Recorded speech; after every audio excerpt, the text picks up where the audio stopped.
Good morning. Today we are going to talk about how to hand wash dishes. Now, I think most people know how to wash dishes in a dishwasher, but they may not know how to do them by hand. It kind of depends on how you've grown up. When I was growing up, we never had a dishwasher and we always had to do them by hand. So this was the system I used for many years, and I still use this when camping or when I don't have a dishwasher available, or sometimes there's just too many dishes for the dishwasher and you don't want to wait the 2 hours for them to be completely done. But it's pretty simple. It's much easier than you think it is. The first thing you want to do is you want to plug up the sink. Now, if you're missing this little important piece, then you can plug up the sink using a washcloth or something like that. So I'm putting that into the sink. And now I'm going to start the water, and you want to test the water when it's just, how you know it's just right is when it's almost unbearably hot, but not totally unbearably hot. So I'm going to wait until the hot water kind of catches up to where I'm at, and then I'm going to adjust the temperature to what I think is right. Remember, almost unbearably hot, but not so much that it hurts your hand. So you may have to keep making some adjustments to that. And then you might say, well, how much do I fill up the sink? It's going to depend on how many dishes that you have. I like to put a large drizzle, and you'll see what I mean in a minute, a large drizzle of dish soap while the water is running, and that helps to mix it all the way through. Sometimes you may have to go ahead, if you have a handy head to your sink like I do here, you may go around so that you can mix the water up a little bit more, or you can just stick your hand in there and mix it up by hand. Now, the bigger of a sink that you have and the more you fill it up, the more soap you're going to put in, because you don't want too much soap, because then it's going to make it hard to rinse the dishes. So I only have a few dishes that I'm doing here today, so I'm going to show you that in just a minute, and I'm not going to fill the sink up very much with water. I'm probably good to go. I'm right there where I'm at now. So you plugged the sink and you filled it with water as hot as you can stand. You put a large drizzle of soap in there. Now what you're going to think about is the order of the washing. So for right now, I'm going to take all these dishes out of the sink. They're on the other side of the sink. It's much easier when you have a double sink like this, but not everybody has them.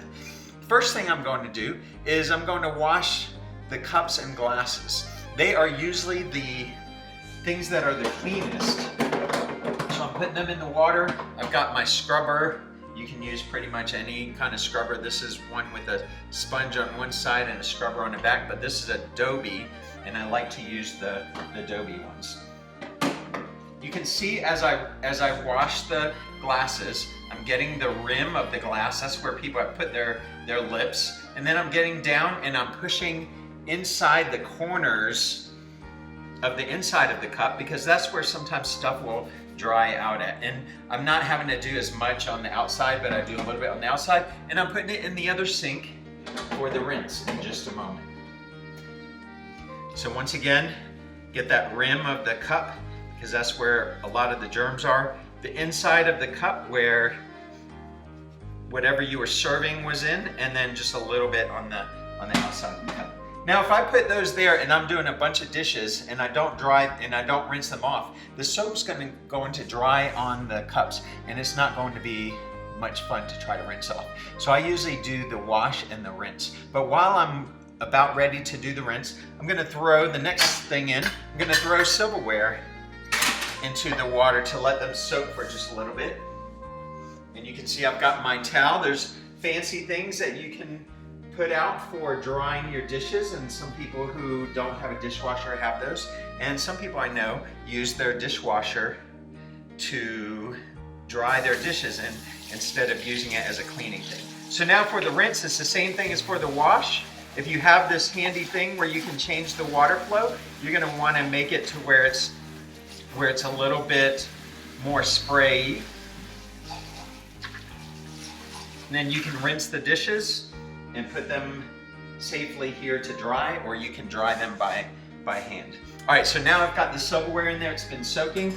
I'm going to go ahead, and the silverware, the same thing. You've got the eating surface that people have put their mouths on. You want to make sure you scrub that, and you want to scrub the whole thing. The interesting thing about dishes is if you do them right after a meal, it's usually pretty easy to do. But if you let them sit overnight and get all dried up, then that's when it can be a little bit more difficult because all the food gets caked up onto the dishes. All right, so I've done the silverware. Same thing with those. I'm going to rinse those off. Make sure all the soap is off. Now soap, if you ended up not rinsing the soap off good enough, soap is a diuretic, and you don't want to see what happens to people if they end up eating soap. They will not feel good and not be very happy. Probably won't kill them, but they won't be very happy. Now, one of the things you want to do sometimes is you might want to make sure that you rinse the dishes off just a little bit, especially if you have dishes that are dirty like this. So now I'm going to plates and bowls after we had the cups first, then the silverware, now the plates and bowls because they're a little bit dirtier than the cups usually. Same thing, I put it in the water, and I want to make sure I get all the surfaces, use the scrubber on all the surfaces, outside and inside. Inside is going to be a little bit more important. Then once I complete all those, I'm going to rinse it off in the water. Now some people sometimes put rinse water.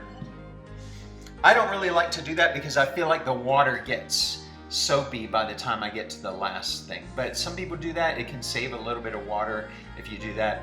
But if you just like rinse all the glasses all at once, rinse all the silverware all at once, rinse all the plates and bowls all at once, then that's very helpful and it makes it a little bit easier and also saves some. So this was a very small load that I had. The very final thing, and actually the hardest thing to clean, are the pots. And the reason we save them for last, you can see this frying pan, some eggs were made in it. And so it just is dirtier, and sometimes you have to let that soak for a little bit. So one of the things you can do is while that's soaking, you can dry off the other dishes and put them away, or you can just go take a break for a little bit. You don't want them to soak for too long. One of my kids used to think that things needed to soak for 3 days, and they don't. But however, if you burned something onto a pot or it really caked up while you were cooking, sometimes then that's going to take a little bit of soaking time to loosen that up. All right, so this pot is not too bad, and I used some olive oil when I was cooking, so this stuff should come off pretty well, pretty easily. When you're cleaning pots and pans, it's going to take a little bit more muscle power than it does when you're cleaning a plate and a glass. Unless you've let those plates and glasses sit for a long time and the food has gotten dried up in it. So you do the same thing, you rinse the pots and pans, the outside, the inside, get all the sides rinsed. And then especially on the pots and pans, you just kind of want to give them a little inspection and make sure that nothing caked up. Sometimes you can use your fingernail to scratch a little bit of food off and maybe re-wash it. But as you gain more experience, you're going to know exactly what needs to be done, and you'll be able to do that really well. So that's pretty much it for doing the dishes. You want to make sure that you also do the cleanup. So you're going to pull the drain, and I like to rinse that off some and put it in a place where I can find it next time, and then that way it doesn't get lost and you always know where it's at. And then the important thing is also to do like a cleanup of the sink. If you have a disposal, you just pop that to make sure that nothing remains in the sink. And usually, because it's got the soap in it, usually cleanup is pretty simple. You just kind of rinse the sink out and wash the soap down the drain, and usually the food will go with it. And sometimes you can do the disposal at the very last thing. That's pretty much it for washing dishes. If you do this in your family, your parents are going to love you, especially if you do it without being asked or told. They will love you even more.